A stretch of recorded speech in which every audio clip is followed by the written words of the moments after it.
folks, and welcome back to Kipper. It's here. The day of judgment is upon us. The day of reckoning. Yep, we're going to go out and test the new repair.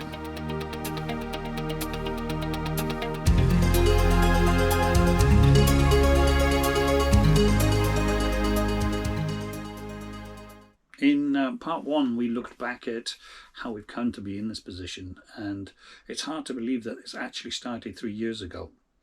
And we'd honestly reached a point where, you know, the boat is still costing us money to be on the berth and we can't use it. So we bit the bullet and got the professionals involved. Now, they said that they believed that it was the pickup pipe in the tank. And they sent us this video showing us just how that could happen. And you can see here the pipe is under pressure and you can see it's bubbling around the top there. So they believe that this is how it actually started to, or was sucking the air in. Now personally, I'm not completely convinced that's all the problem. I don't know. I hope I'm wrong. I seriously do. It's been quite an expensive repair, not so much parts or anything like that, but purely because the labour involved has cost a lot of money really. But it's money well spent if it's cured us and it's got us back up and running again. So today I'm going to push on up towards Benton Castle. I'm flying solo today, but the reason I'm heading towards Benton Castle upriver is because this is the Milford Haven. It's a very busy port, lots of big tankers coming up and down there, constrained by manoeuvrability, and they have to follow a channel and things like that. So it's not the sort of place you're going to go and dabble with if you've got a slightly dodgy engine. My plan is to push on up to Benton Castle, try and get there before dark. It's getting a little bit late now, but hopefully we can get there. So a few things to do now. First of all, got to get the dinghy blown up and things like that, but get all the lines prepped and ready to go. And I will, I think, find myself chasing a bit of daylight here, but hopefully we've got enough time to get to Benton and get set up for the night. Let's go.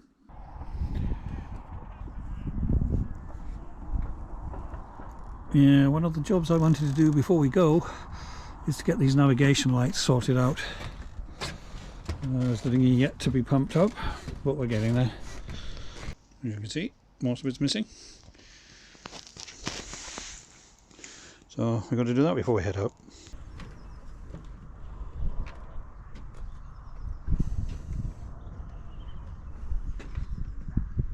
There we go, and that's what we call a bicolour apparently. So that's good news. So, oh crikey.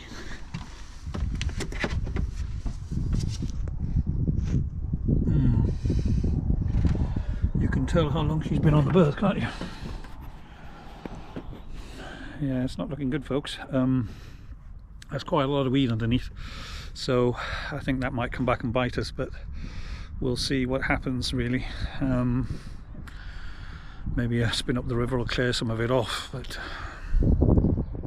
it's time to get out there.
actually.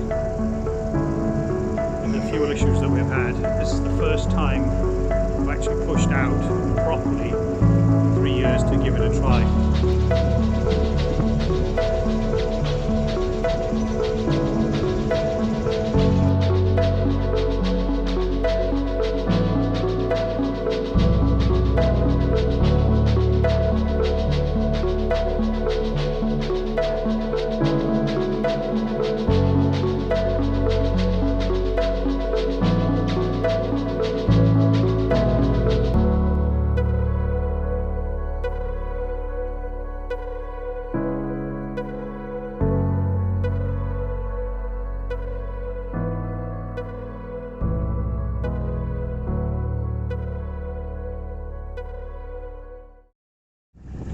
We're up river a good bit now, so we've got around the main first corner. A bit of a wind funnel coming through there, but okay, you know. James is driving, doing a cracking job. Yeah, there's a few boats still out here, which is good to see.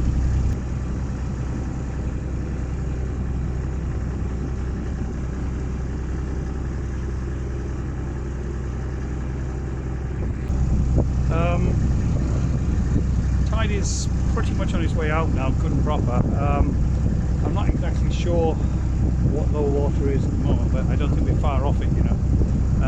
Spring tides at the moment, so there's quite a lot of water moving, and I'm seeing quite a lot of land in places there shouldn't be, if you like. We're probably at 2 hours into running so far since we started, as far as the engine goes.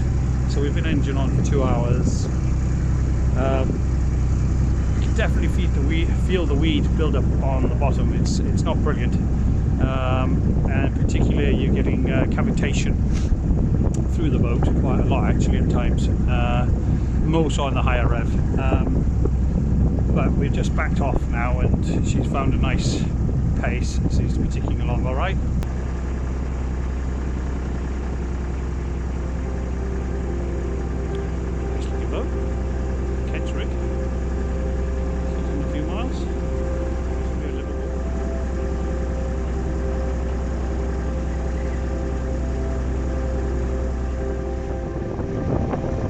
Breeze behind us. That was in the forecast though, 20 odd knots there, sorry, 20 odd miles per hour.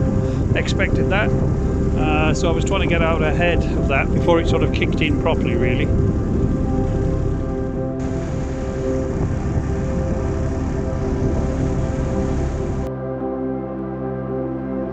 Making our way upstream, we're pushing into the ebbing tide, and it's a great opportunity to test the engine and make sure we don't start losing power like we did before.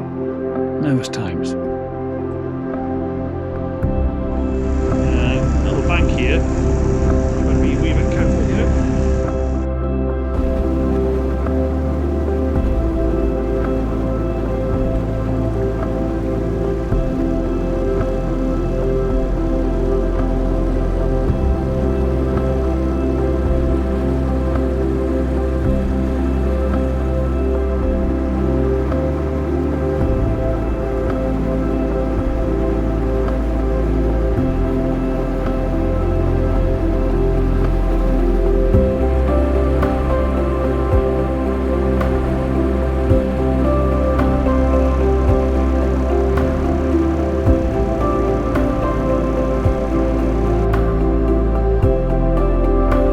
Once again looking north into Benton Castle and its familiar white tower.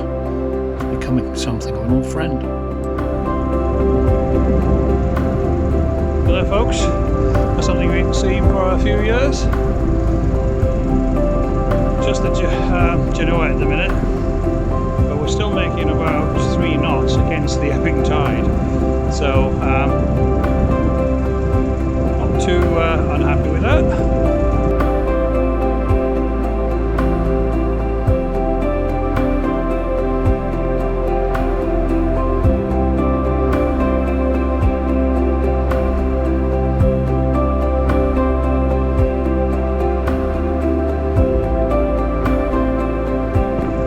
Pinch a wee bit here because of these moorings, so they're slowing me down. Well, not letting me take the course I really want. I don't really want to flirt with them anyway. There's nothing gained.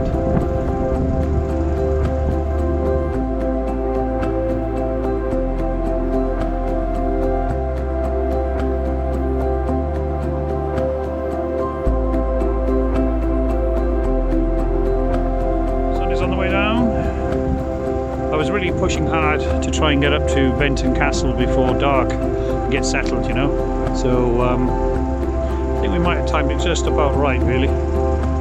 My fallback plan, if it didn't work, was to grab one of these moorings here. Worst case scenario.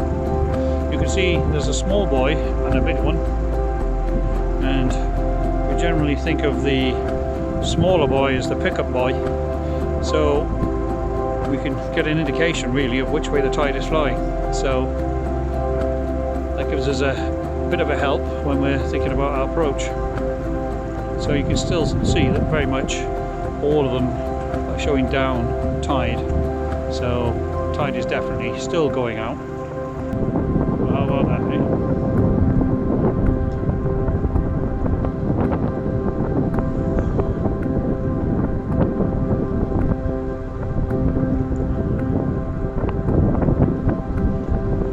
Sound I've not heard for a while, I can tell you. There's no sound. Wow. So nice to be back out, really is, folks. Can't tell you.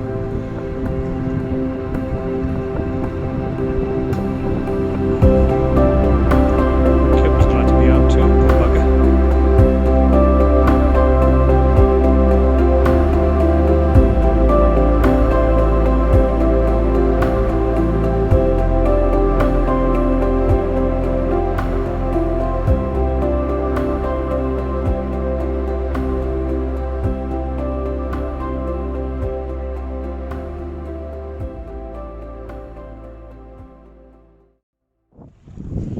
So folks, here we are, up the ruddy cuts.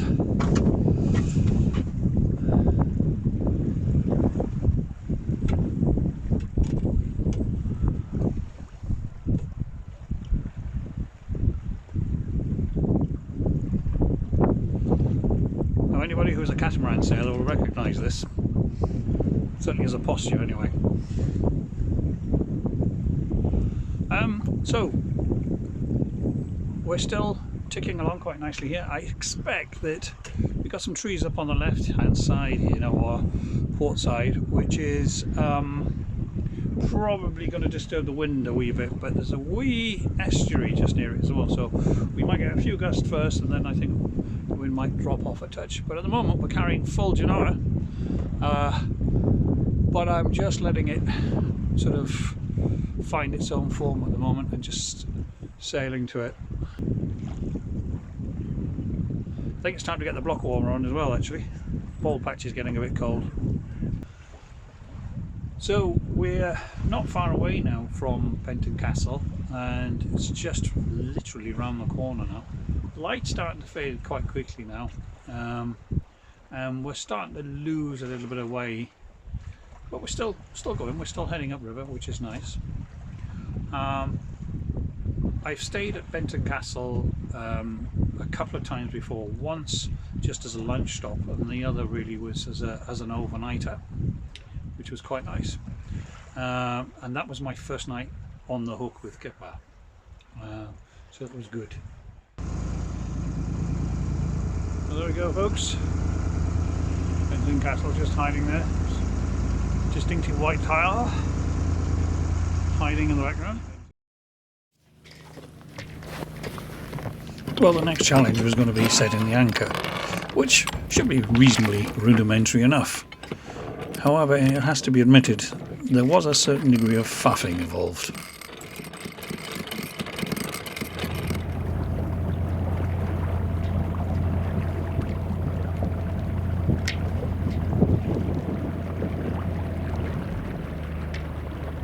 Yes, the faffing involved trying to get ourselves into a position that was actually keeping us nicely within the anchorage area and the shelter it provided.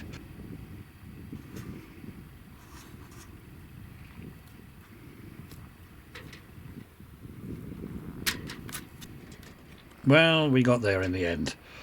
And I have to say, it's been a very, very interesting day. And so far, the engine has worked perfectly.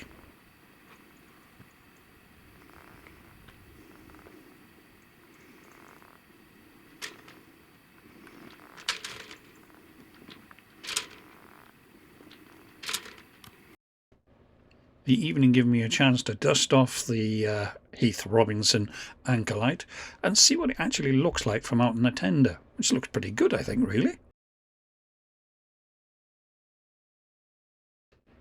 Even Wilson agreed that it looked pretty good. If day one had been a good day, little did we know that day two was going to be awesome.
Well, good morning, folks, and welcome to another morning on board Kipper.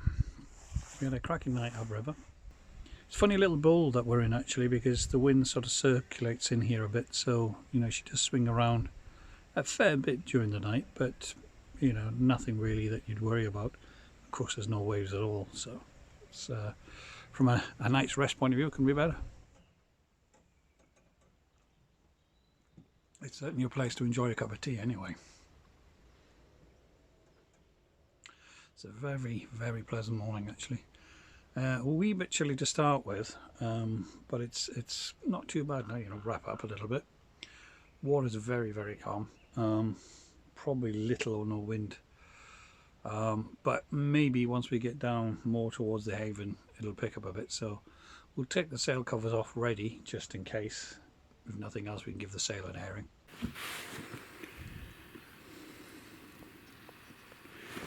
So here we are, up on the bow of Kipper.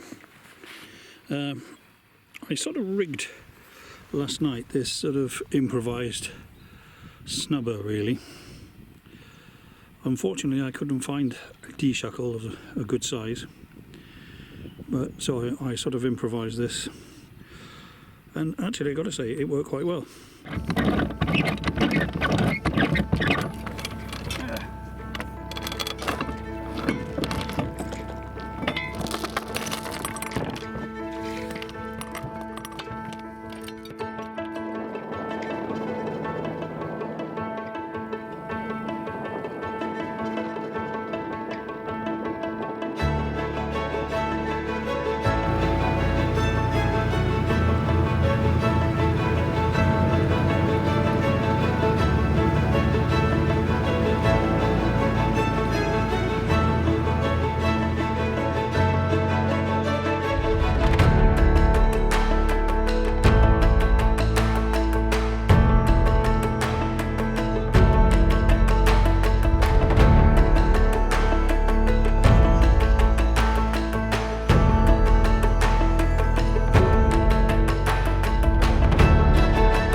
last we got an engine off sail, and I have to say, we found a sweet spot in the wind, and I've never seen Kipper sail so quickly.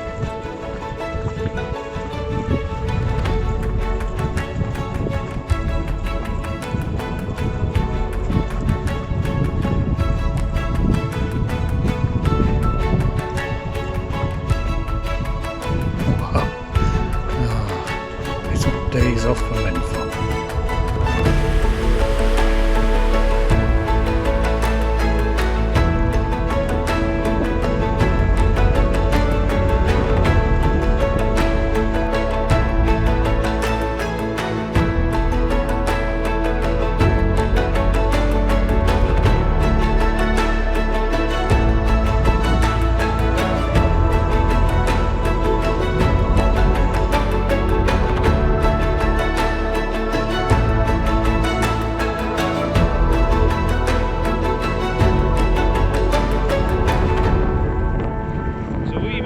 On the corner, looking up towards Milford Haven,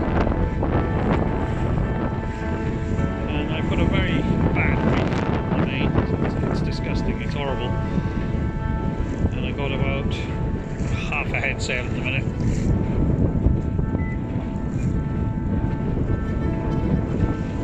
Lots of water here, just a touch, get ready to come around I think.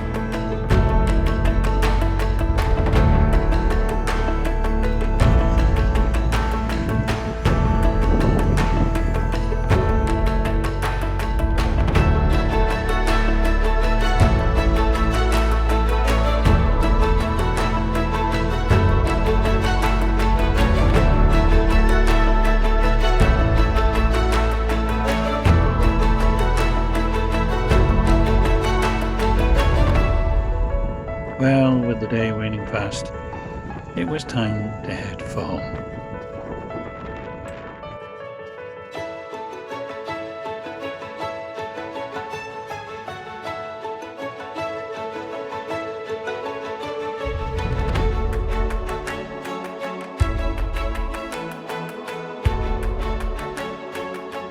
Well, as we made our way into the marina, it's time to reflect on a great couple of days on the water, and an engine that's now well and truly cured.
Thanks for being part of this journey, folks. Don't forget to like and subscribe, and we'll see you next time.